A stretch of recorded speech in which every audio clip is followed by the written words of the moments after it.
Inicialmente essa apresentação eu fiz para a empresa que eu trabalhava, que a gente estava pensando em desenvolver um sistema de alerta antecipado focado em comunidades tradicionais. Então, algumas vezes aparecem nos slides desenvolvimento, mas desenvolvimento sustentável, né? Mas de toda forma, a gente poderia pegar tanto São Luís do Paraitinga, que aí no caso é a vivência da maioria do pessoal daqui, né? Que conhece lá e tal. Eu conheço só do carnaval, não do ponto de vista da redução de desastres. As meninas do Acre também podem pensar na situação das enchentes que tem ali no rio principal, né? Que quando enche muito acaba inundando ali toda a parte da beira do rio ali, então toma casas, comércios, e eu vou ficar dando exemplos ali da região que eu conheço mais, que é a região metropolitana de Manaus, e as comunidades tradicionais na bacia do Rio Negro, que eu trabalhei ali no município de Barcelos, junto da fundação também. Então, antes da gente entrar em sistema de alerta de desastres, vamos falar um pouquinho de redução de riscos de desastres, né? Qual que é a ideia da redução dos riscos? É reduzir as vulnerabilidades e aumentar a resiliência.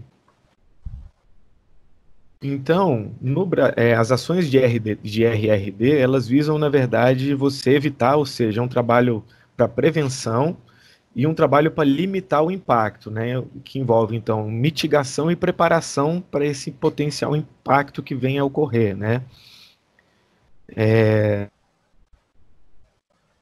Parte das ações são voltadas, então, ao planejamento, aí no caso, pensando no caso amazônico, um planejamento sustentável, e desenvolvimento socioeconômico. Né? Então, você envolve a proteção dos direitos civis, a igualdade e universalidade ao acesso a serviços e programas governamentais, participação social ampliada e no compromisso político. Então, isso vem muito de encontro com o que a Yara falou. E a resposta que o Henrique deu: todos os setores, direto ou indiretamente, estão envolvidos, não que todos possam atender no momento de um desastre ocorrer, mas todos eles estão envolvidos. E o sucesso, na verdade, vem da articulação. Então, a RRD no Brasil, ali na década de 80, foi muito criticada, porque ela era muito voltada nas ações pós-desastre. Então, depois que dava o problema, é que vinha uma resposta e uma recuperação. Havia pouco trabalho preventivo, né? E também é muito centralizado nos órgãos de proteção e na defesa civil. É necessário, olha, a defesa civil está até faltando um L ali. É necessário, então, na verdade, um maior envolvimento social, né? Todas as pessoas têm aonde agregar no momento de um desastre ocorrer.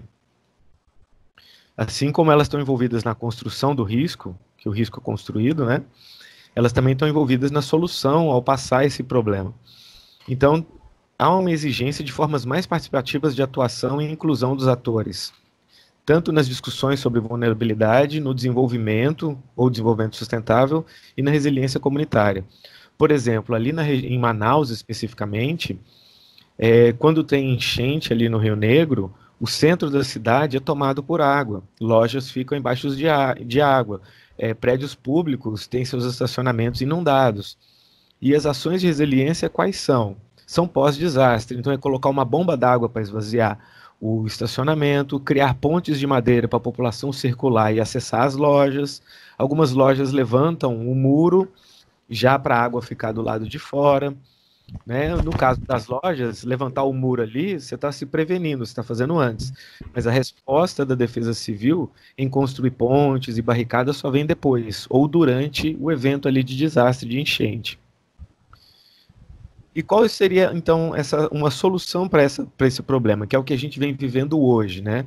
A Defesa Civil hoje, ela também tem mudado a sua estratégia. Ou seja, uma maior participação e atuação das comunidades. Então, as comunidades em risco, elas são ativamente engajadas, porque elas estão vivendo esse problema. Então, é um ponto de apoio ali, é uma força que você pode buscar, que é muito importante, tanto antes, quanto durante, quanto depois de um desastre ocorrer. E as pessoas nesse sistema são o centro da tomada de decisão. Então, não é a gestão, obrigatoriamente, que vai decidir. Ela vai articular e fazer acontecer. Mas a decisão tem que ser de baixo para cima, construída, e não vir de cima para baixo. você precisa envolver os grupos sociais mais vulneráveis, né, que eles são os mais afetados potencialmente nos desastres. E os atores participam em várias etapas, identificando os riscos e as vulnerabilidades, analisando as situações, é, fazendo monitoramento e avaliação dos riscos de desastres e também do plano de resiliência comunitário, com o único objetivo, reduzir vulnerabilidade e aumentar a sua própria resiliência. Então, na RRD, a gente tem essas práticas aqui que são super importantes. Entender as raízes dos desastres, garantir a participação comunitária, garantir uma inclusão social, desenvolver parcerias estratégicas com o governo, empresas privadas, comunidades tradicionais, desenvolver meios resilientes de vida, ou seja, você precisa proteger o capital físico, como as casas, os comércios, os pertences das pessoas, e esse capital físico nem sempre ele tem um valor material, ele pode ter um valor imaterial, que aí é o valor, o sentimento que uma pessoa deposita sobre aquela terra que seus ancestrais, seus predecessores cuidaram, aonde ela cresceu, a casa onde ela cresceu, um presente que ela ganhou, até uma fotografia é um bem imaterial, tá? Proteger o capital natural, como a terra, o ambiente natural. No caso das comunidades tradicionais, o ambiente natural tem muito a ver com o seu modo de vida, né, e o seu meio de produção, desde o extrativismo até a agricultura familiar. Joia, beleza.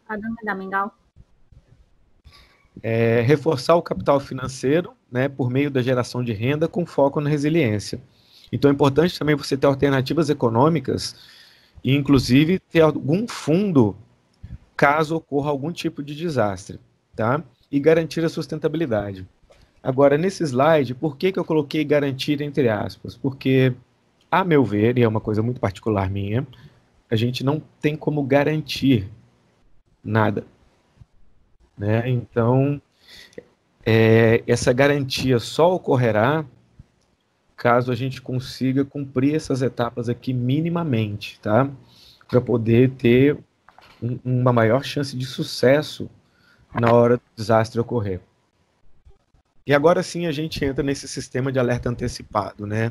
Que são aqueles que a gente conhece do inglês como Early Warning System. Quando eu comecei a trabalhar com essa temática, isso para mim foi um mundo totalmente novo.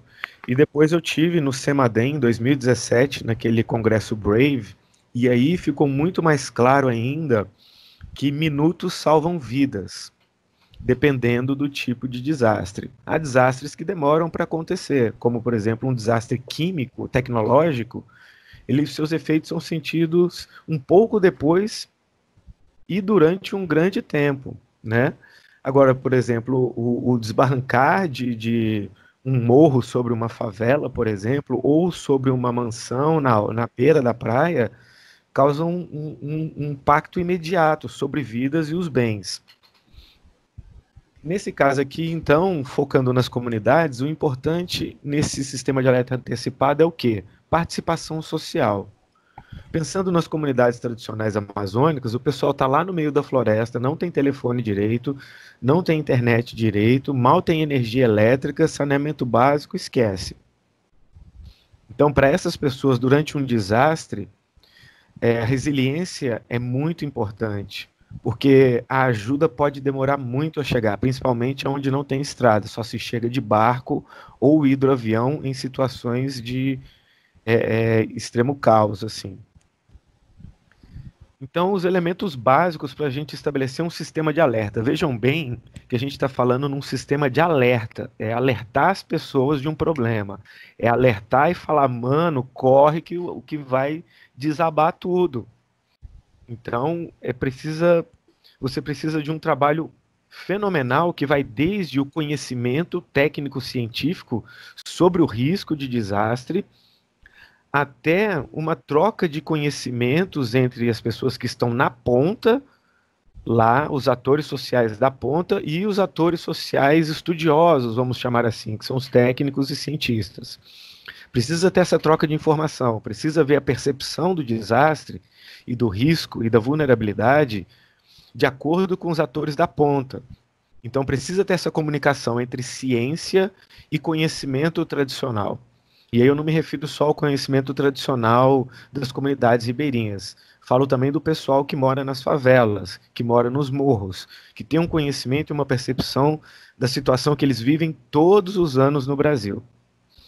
Então a gente precisa conhecer as ameaças e vulnerabilidades, traçar padrões, e aí para traçar esses padrões e tendências, é importante a participação do cientista, para poder traduzir essa informação, e do técnico, traduzir essa informação para a população, e mapear o negócio. E o mapeamento é importante que seja participativo e também que seja técnico-científico. Então são dois mapeamentos que ao final devem ser casados para você traçar as melhores estratégias do seu plano de resiliência comunitário. Depois entra uma parte, vocês conseguem ver meu mouse? Sim, pode continuar, cara. Joia, beleza. Outra parte é o serviço de monitoramento e alerta. Essa é uma parte de inteligência, e ela é feita, boa parte digamos, de tempo de trabalho é feito pelos técnicos e estudiosos e cientistas, mas a participação da população aqui é super importante para validação em campo. Isso barateia o monitoramento e envolve as pessoas. Elas participam dessa coleta de dados, dessas informações, e dizer para o cientista que está lá no laboratório se esse dado, se aquela classificação, se aquele mapa de risco é quente ou não é quente, se ele erra muito ou se ele acerta, ou erra muito, ok?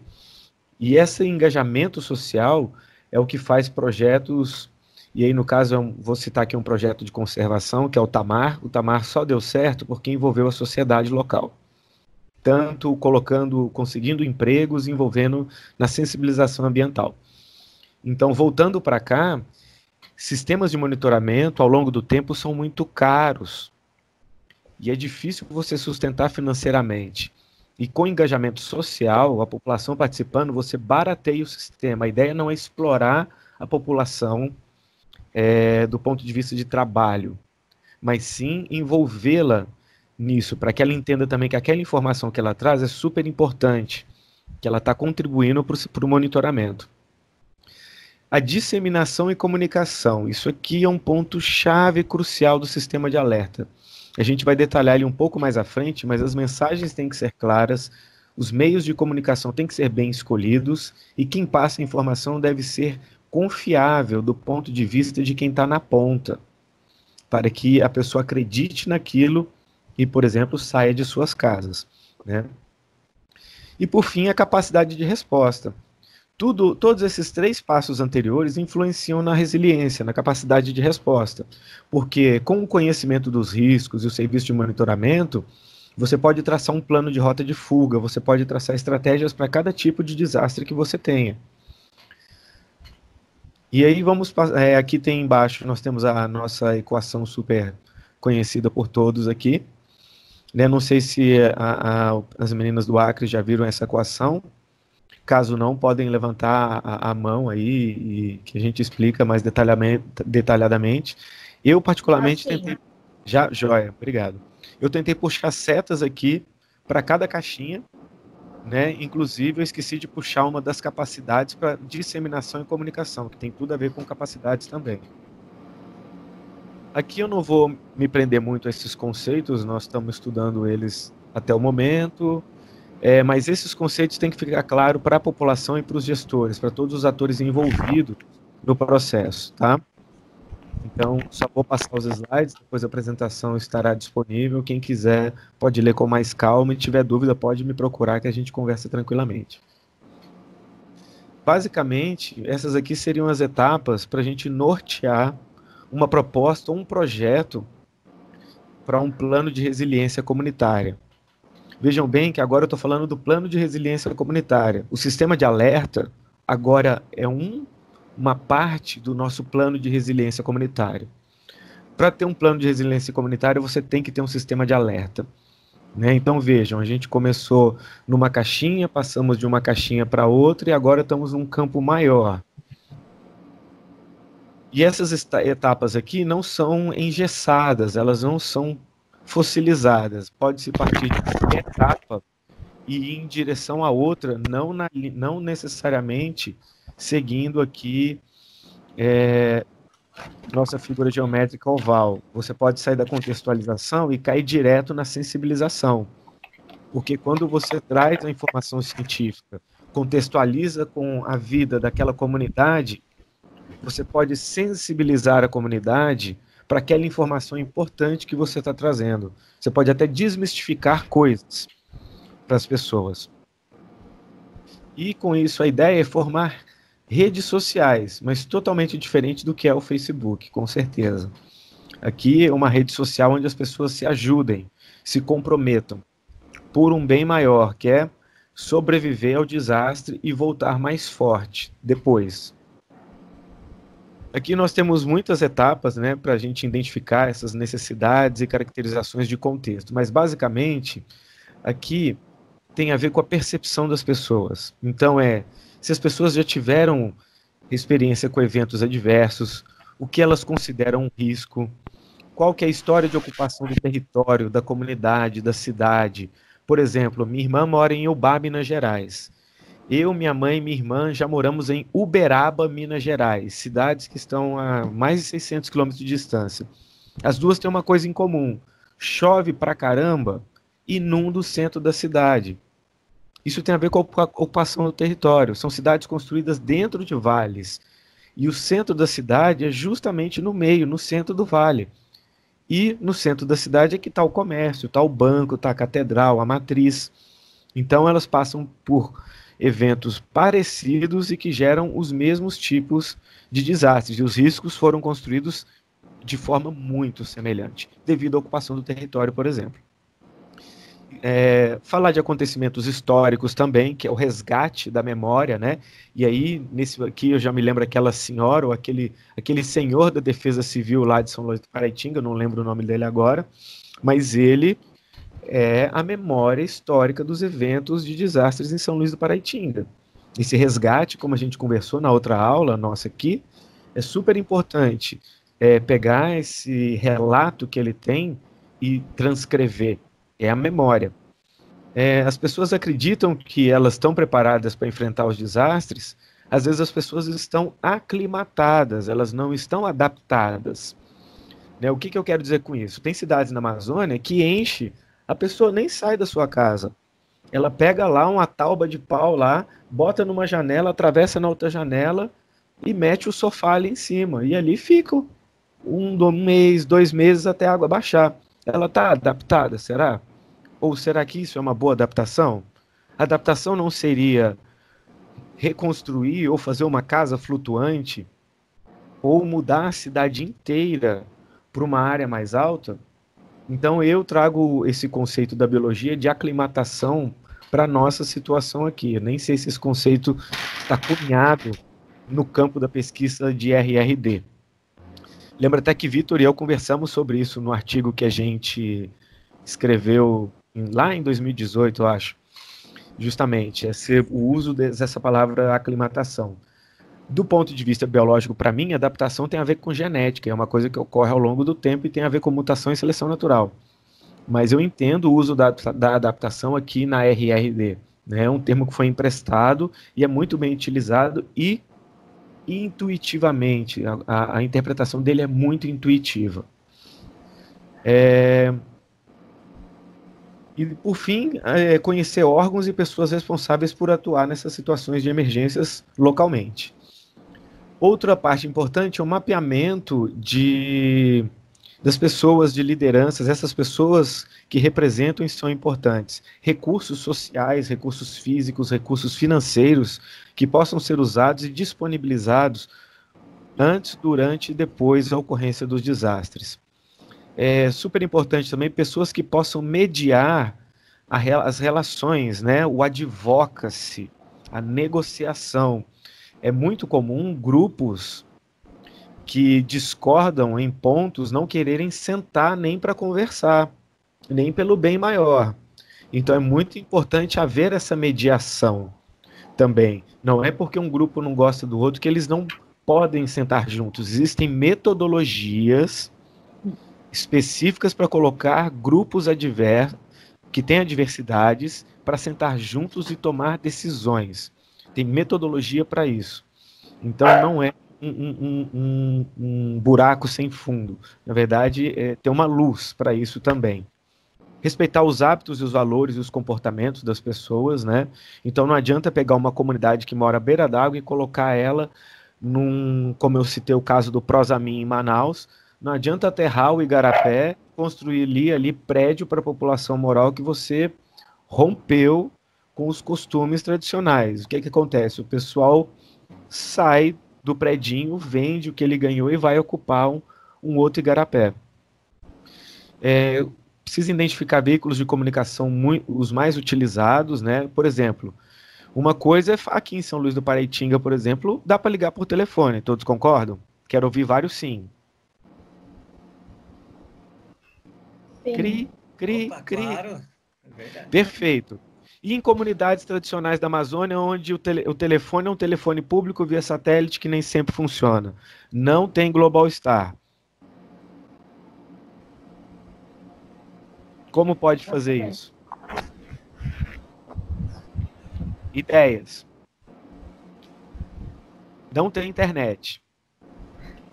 Então, geralmente, em comunidades rurais, principalmente, em municípios bem distantes e isolados, a comunicação acontece meio que com um telefone sem fio. Os moradores se encaminham até o as vizinho. associações. Isso. E lá eles têm reuniões e o representante da associação, que tem o maior poder de deslocamento, vai até outra associação e por aí vai até que chegue no destino final. Perfeito. É um telefone sem fio. E quem já brincou de telefone sem fio, não sei o pessoal que não é natural do Brasil, tipo o Miguel, por exemplo. Miguel, você sabe o que é brincar de telefone sem fio? Não sei, não. É uma brincadeira que é assim, eu chego a gente faz uma fila, uma roda de pessoas. Eu chego no seu ouvido e te falo uma mensagem que só você vai ouvir. E você tem que passar essa mensagem para o outro colega. Como é que te chama essa brincadeira na tua terra? Telefone descomposto. Perfeito, é isso. Se a comunicação não for efetiva, a mensagem não chega a quem deve chegar, e quando chega, chega mal. E às vezes essa mensagem tem que chegar nos órgãos competentes que estão lá nas sedes municipais. O cara tem que sair da comunidade de barco e levar até a sede municipal, ou fala para o barco que está passando para essa mensagem chegar lá. Então, nem todo lugar também tem resposta rápida. Imaginem agora como está a situação do coronavírus nas comunidades tradicionais e terras indígenas. Já tem indígenas falecendo de coronavírus. Pois bem, voltando aqui então. Você precisa levar em consideração a abrangência territorial geográfica, principalmente para a comunicação e para o resgate, tá? Aspectos ambientais, as percepções das pessoas e os conflitos e desentendimentos. E aqui a gente começa, então, com o perfil histórico dos riscos e desastres na comunidade, né? Então, aqui é o resgate histórico de como foi formada a comunidade, o que aconteceu de importante, né? Então, vejam aqui, a gente tem as primeiras ocupações, então a formação do lugar, a construção da rodovia, que provavelmente permitiu mais gente chegar ao local, né? As condições aonde foi construído, fundo de vale, beira de rio, né? Beirada de encosta. Outra etapa é um quadro de identificação dos riscos. E vejam que legal que eu gostaria de chamar aqui também, ó. Eu trouxe aqui em cima etapas que são daquele quadrinho lá em cima da nossa equação. Estão vendo aqui, ó? Cada etapa, então, eu destaquei em cada slide ali o que tem a ver com o quê, tá? Então, aqui, ó, a gente está falando do conhecimento dos riscos. Joia? Então, aqui você já tem um conhecimento do risco, mas você também já começa a trabalhar a capacidade de resposta, porque você identifica as ameaças, as vulnerabilidades, o nosso conhecimento, e também identifica que capacidades a gente tem no momento para lidar com essa ameaça e com essa vulnerabilidade. Outra etapa é a identificação dos atores sociais e dos recursos disponíveis, certo? Então, por exemplo, aqui nós temos os agentes e as agências relevantes, então, Defesa Civil, por exemplo, associações comunitárias, associações comerciais dos comunitários.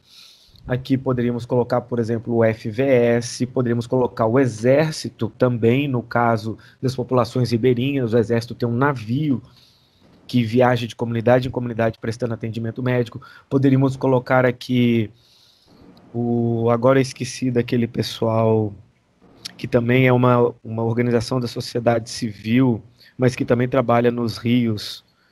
Me fugiu agora, eles fazem um trabalho muito legal. Agora esqueci o nome do pessoal, mas eles também seriam entidades importantes.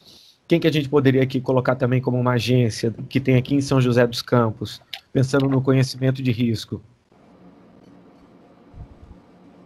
Vamos lá, o Vitor trabalha, está lotado lá, gente.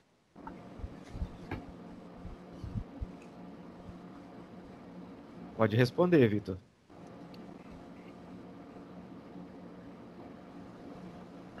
O povo tem que responder isso aí, porque a gente já viu na aula no Né? semestre Então, passado. o que a gente tem aqui em São José que tem a ver com total conhecimento de riscos de desastres no Brasil? Ele responde pelo monitoramento nacional.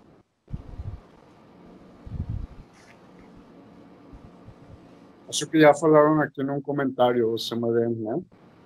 Desculpa, eu não estou vendo o chat, gente. Foi mal, eu não estou vendo o chat. Isso mesmo, você tem. A Defesa Civil, né? Tipo, mais como resposta, né? Eu falaria.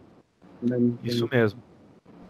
Lá em Manaus tem uma entidade da Organização da Sociedade Civil que chama Gavian.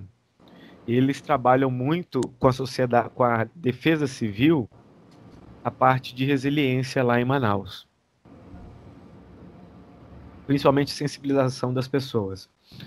Pois então, tem que definir quem é o contato, o nome da pessoa, como chega, como fala com ela, celular, telefone fixo, e-mail, né? E qual que é o objetivo dessa agência ou desse agente? E quais os recursos que eles têm disponíveis, certo? Então, por exemplo, a Associação de Moradores do Rio Nini, da Resex Rio Nini, o que eles teriam de recursos disponíveis? A gente tem aqui uma voadeira, um motor 20, para poder chegar lá em Novairão e avisar a Defesa Civil que está incendiando a floresta. A gente tem um rádio, para poder passar um rádio. Esses seriam os recursos disponíveis. A gente não tem gasolina para poder ficar descendo o rio. Beleza, será que a Defesa Civil poderia ajudar com a gasolina? Ou o ICMBio, já que eles estão dentro de uma reserva extrativista?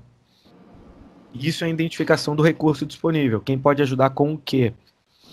Não necessariamente dinheiro, pode ser já algum material, pode ser algum equipamento, ou pode ser, por exemplo, disponibilizar brigadista. A construção do... que entra como capacidade de resposta. Oi?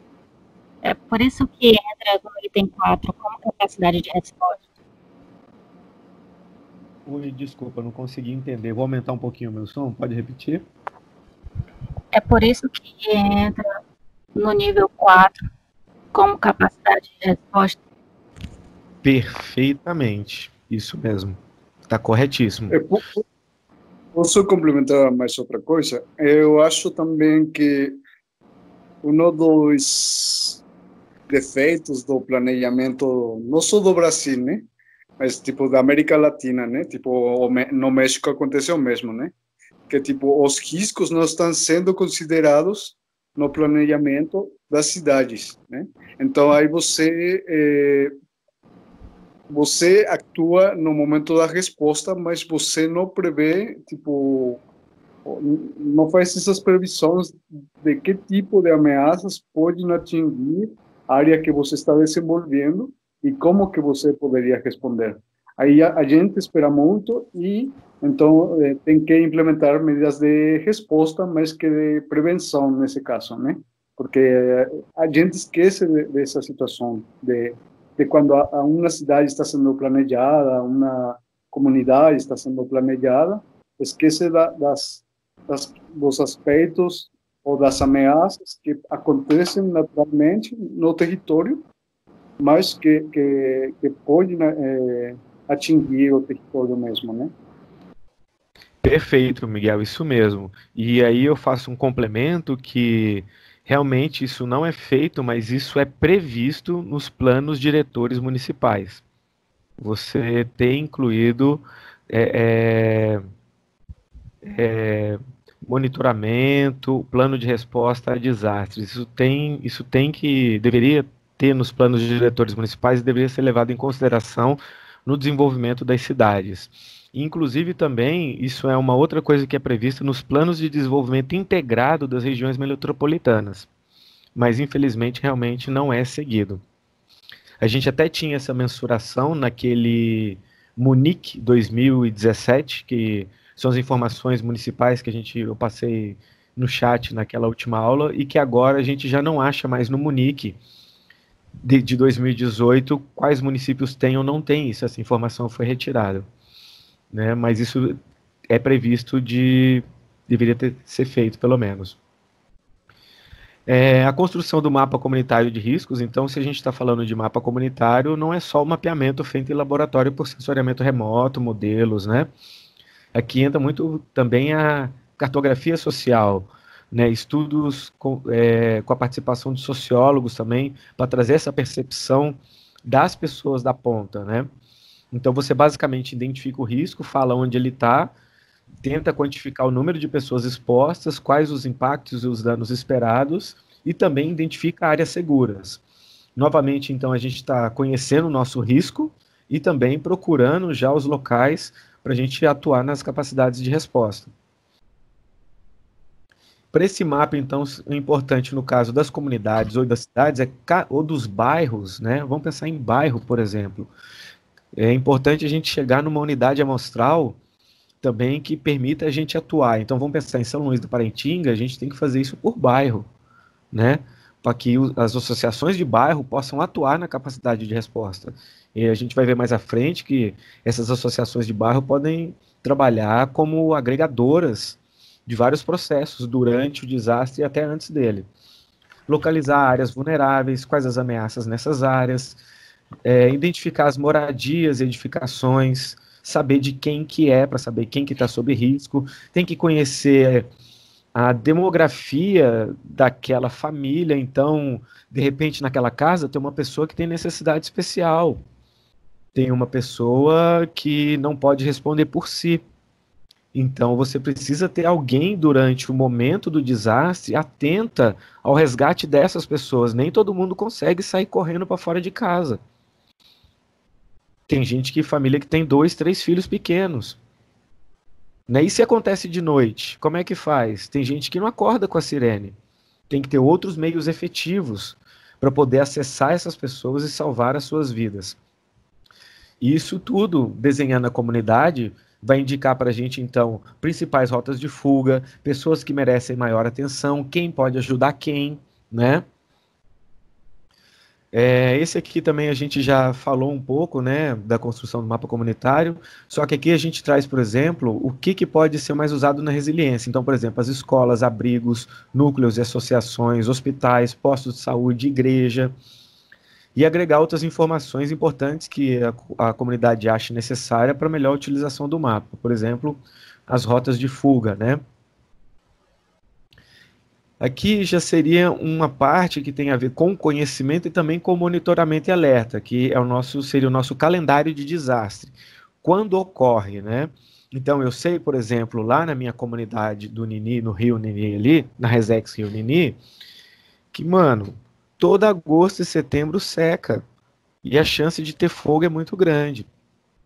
Eu sei que todo janeiro, fevereiro, chove muito, então a chance da minha roça ir para baixo d'água é muito grande. Então, janeiro, fevereiro, inundação. Setembro, outubro, seca. Né? Durante a cheia pode ter deslizamento, durante a seca pode ter mais queimada. E depois, passado um ano, isso aqui entra no nosso registro histórico do monitoramento. Ao longo dos anos, a gente pode pegar um mapa, um calendário desse e ver a frequência de ocorrência dos eventos extremos, ver o prejuízo gerado nesses eventos, e também a gente pode ver se ao longo do tempo nós melhoramos a nossa resiliência ou não. Se o prejuízo estiver sendo o mesmo durante 10 anos, está óbvio que alguma coisa não está muito legal na resiliência. E aqui agora já vem a disseminação e comunicação da informação, que mexe totalmente na capacidade de resposta. Indo bem rápido, porque eu acho que eu estou tomando muito tempo já, você precisa analisar situações, então, o mapeamento, e agora é mapeamento dos meios de comunicação, identificar desafios, coisas que podem dar errado, né, e descobrir o que funciona no momento. Então, por exemplo, eu tenho lá uma rádio comunitária, eu posso emitir alerta de rádio, mas de repente acabou a energia. E aí, mano, o que que faz? A rádio não funciona sem energia. Nós vamos ter que pegar o megafone e sair gritando na rua. Aí passa por uma outra estratégia já de funcionamento, que é pegar pessoas e sair gritando nos bairros, porque acabou a energia elétrica. Investigar o seu público, então, quem que é o público-alvo? Cada público-alvo tem uma linguagem. Isso mexe diretamente de como você passa a mensagem. Não adianta mandar para o Ribeirinho lá, olha, vai ter um desastre hidrometeorológico nos próximos 3 dias, probabilidade de 90%. Ele vai lembrar que ele ouviu hidro alguma coisa um dia. Tem que ser direto. Olha, nos próximos 3 dias tem risco de enchente e inundação. Tenha água potável na sua casa. Avise o seu vizinho. Procure o órgão responsável em caso de necessidade. Tem que ser direto. Cada público-alvo tem uma linguagem, tem um meio de comunicação específico.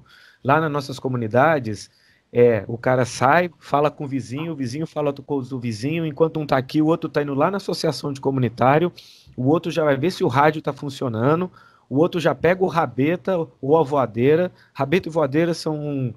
Rabeta é um barquinho de madeira, um casquinho apertadinho, comprido, que funciona num motorzinho bem leve, e voadeira é casco de alumínio, que vai motor 15, 20, por aí. E bate na comunidade vizinha e passa o recado, mano. Aqui a gente pega o telefone e liga, avisa a Defesa Civil, sai o carro na rua com o megafone avisando. Escolher as melhores opções de correspondência entre os seus métodos de comunicação, ou seja, a mensagem tem que chegar clara no ponto final. Planejar a comunicação, então você tem que saber para quem mandar, você precisa ter uma tabelinha de quem são seus contatos, quem você avisa primeiro, porque minutos salvam vidas. E continuar acompanhando. Então, isso aqui é um trabalho vitalício, tá? Porque a comunicação muda com o tempo, as populações mudam com o tempo. Então, realizando esses 6 passos anteriores, a gente procura tentar garantir que a mensagem chegue clara lá no final. E isso ajuda a evitar o fracasso, ok? Vamos passar à frente. Então, os desafios e estratégias, né, que a gente tem aqui para a gente elaborar esse plano de resiliência. Então, qual que é o conteúdo, né? Qual é o ponto principal que a gente quer comunicar ao público no momento do desastre? A linguagem, como eu já falei, a fonte, ou seja, tem que ser uma pessoa confiável. Então, aqui muitas vezes vale melhor tu pegar aquela pessoa que a comunidade toda escuta e a tua comunidade toda gosta, para que a mensagem seja ouvida, tá? Porque comunicação tem aquilo. Se eu não quero ouvir, não adianta a outra pessoa falar. Eu preciso estar receptivo para ouvir. E no momento do desastre, no momento do desespero, as pessoas se apavoram, têm comportamento de manada e não escutam mensagens. Então é importante um trabalho prévio, inclusive da parte de ansiedade, de como lidar para que a mensagem seja ouvida, ok? O formato ou o meio, então, é aquilo que eu já falei também, se é rádio, se é barco, se é telefone, se é megafone, e o tempo e o lugar, ou seja, quando e onde a mensagem vai ser entregue. Inclusive, é necessário haver um sistema de sinalização de recebimento da mensagem dos pontos focais. Não dá para mandar a mensagem e ficar achando que o cara recebeu. Você tem que ter certeza que ele recebeu. Ao receber, ele tem que te responder. Mensagem recebida passando à frente. Porque senão isso quebra a corrente do bem, vamos chamar assim, que é até o nome de um filme bem legal. É um efeito dominó que a gente quer que aconteça. Sensibilização e a capacitação comunitária, então é preciso conversar com as pessoas, treinar as pessoas, tanto na coleta de dados quanto no momento do desastre. Então é preciso fazer treinamentos de como lidar com incêndio, de como lidar com enchentes e inundações, de como lidar com derramamento de óleo, com deslizamentos. As pessoas precisam ser treinadas anualmente. Isso aqui é ad eternum, é vitalício. Quanto mais as pessoas estiverem treinadas, mais vidas serão salvas. E aí o prejuízo fica quase que restritamente a financeiro, tá? E ambiental. Quais os objetivos dessa sensibilização, então? Você dispor os seus atores a ações específicas, as pessoas saberem o que fazer e quando fazer e como fazer. Então você tem que ter uma abordagem temática, né? Você tem que ver a possibilidade dos equipamentos disponíveis no município, a preparação para os desastres. Você precisa conhecer a sua realidade. Isso aqui é importante. E fazer reuniões com gestores sozinhos, fazer reuniões com os comunitários sozinhos e botar gestor e comunitário para se conversar, né? Tem que ter reuniões isoladas, por quê? Porque comunitários, eles ficam, digamos, acanhados, muitas vezes, em falar na frente de gestor. E os gestores não falam, às vezes, tudo que tem que ser dito na frente de comunitários ou da população para não gerar desespero, não gerar desespero, acho que seria a melhor palavra mesmo para isso, ok?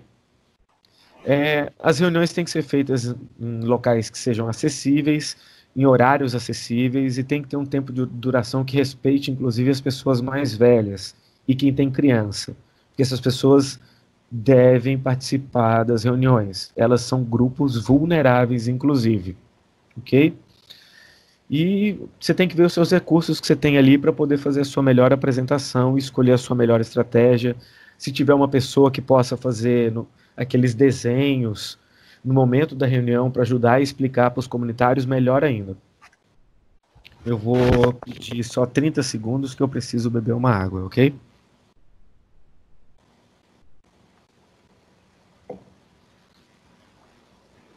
Então a gente cria o que a gente chama de núcleos comunitários de redução de risco de desastres.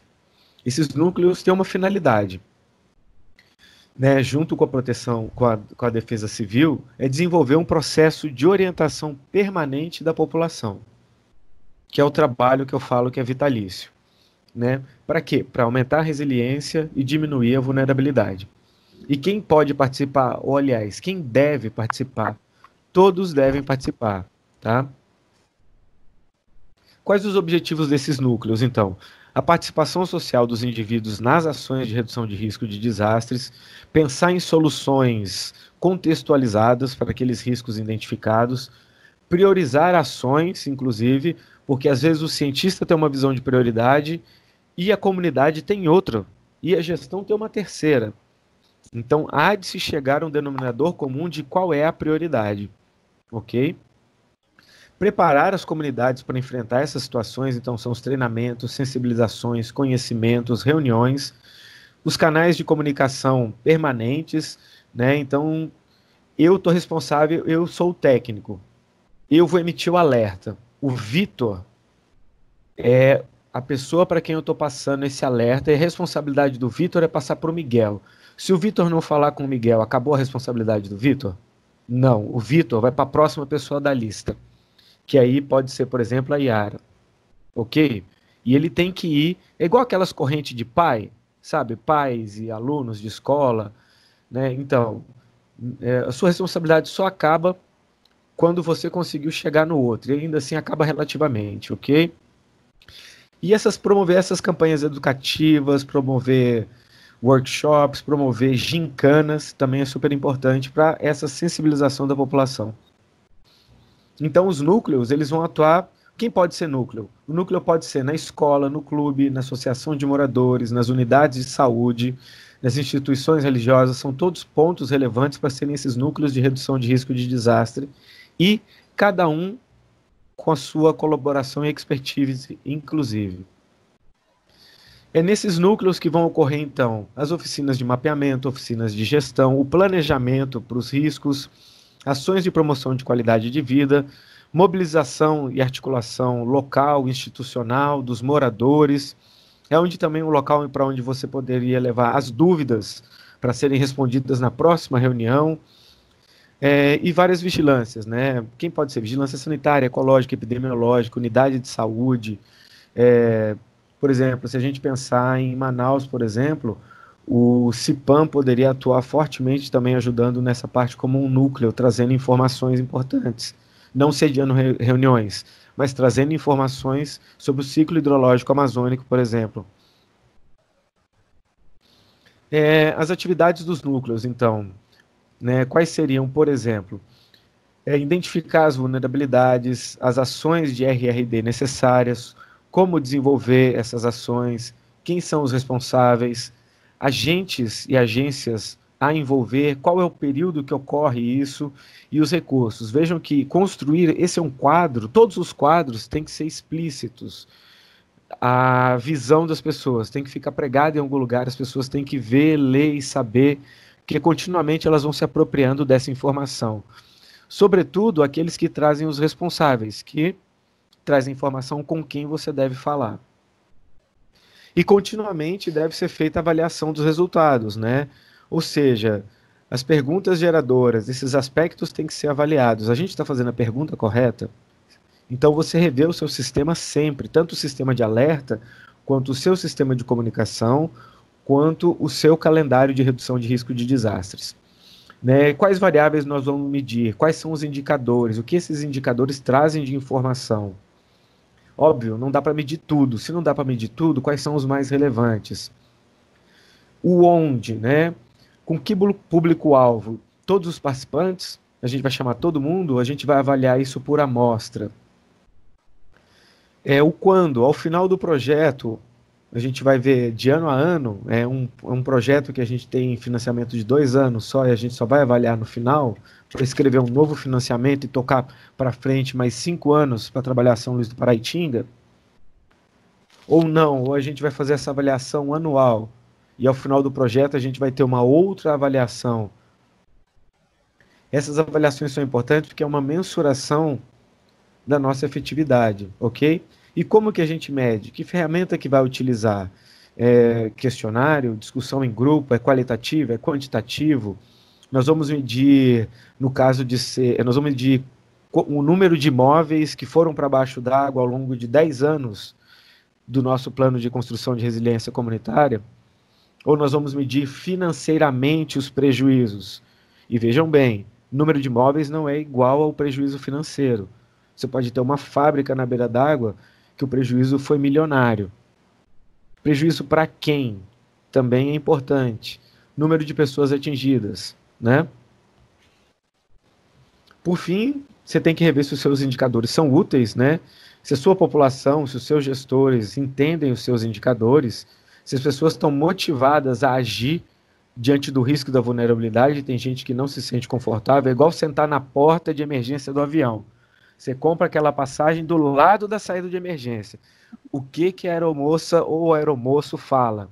Aliás, o pessoal de bordo, da equipe de bordo, se você não se sentir à vontade de operar a saída de emergência, por gentileza, mude de poltrona. Não adianta obrigar quem não está preparado a fazer as coisas. A pessoa trava e não faz, ok? Os conhecimentos práticos, né, para poder ver de que maneira você vai fazer e enfrentar o problema. As pessoas devem agir a partir de seus próprios recursos e capacidades, ou seja, cada um faz o que pode e como consegue.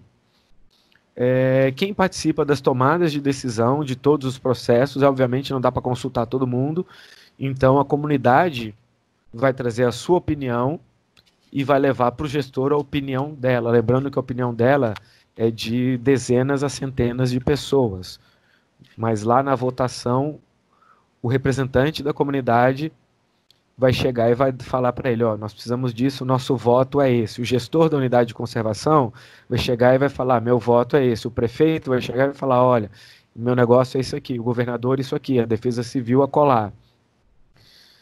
E a população, por fim, a população procura assistência e cooperação sempre que necessário. Então é importante que a população não veja gestor, não veja o fiscal, que seja como inimigo, mas sim como ponto de apoio. Ao fim, essa apresentação eu montei baseado nessa bibliografia aqui, que é a mobilização comunitária para redução de RRD, para RRD. Eu tenho esse PDF, depois eu posso disponibilizar para vocês. Agradeço a atenção, peço desculpas por ter falado muito, não sei quanto tempo levei, mas é isso. Muito obrigado e fique